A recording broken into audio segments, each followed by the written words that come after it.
លើកនងក្របីកាត់វាលខ្សែស្រីលើកដៃសញ្ញាល្ងាចអូនច្រូតកាត់ហើយតោងយាត្រាទៅកំពុងទឹកដែលតែជួបគ្នា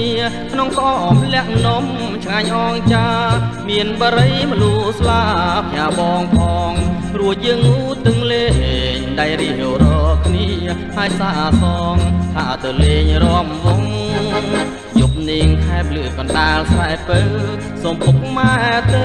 កុំនៅបងអងបងឡើងយកទឹកថ្នោតមួយបំពង់ញ៉ាអូនញ៉ាំក្នុងពេលលេងរំវងបងកាក្រែងហត់ញ័រចុងគង់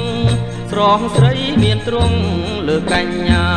ពួងយើងរំយើងច្រៀងពេលចូលឆ្នាំថ្មីស្រីលុកផ្កាតាមប្រពៃណីខ្មែរ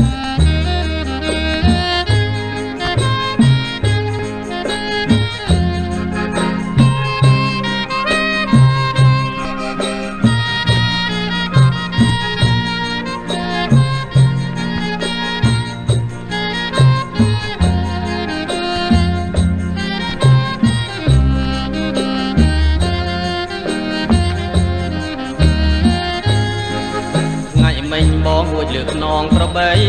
កាត់វាលស្រែស្រីលើកដៃសញ្ញាល្ងាចអូនច្រូតកាត់ហើយតោងយាត្រាទៅកំពុងទឹងដែលតែជួបគ្នា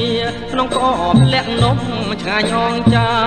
មានបរិយមលូស្លាបញាបងផងរួចយើងងូទឹងលេងដៃរៀវរកគ្នាហើយសាសងថាទៅលេងរំវង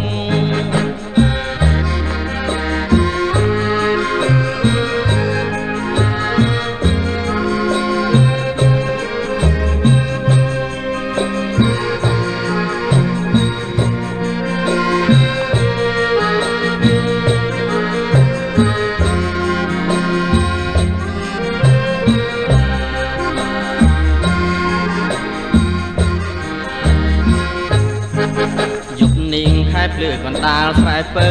សូមពុកម៉ែទៅកុំនៅបងអង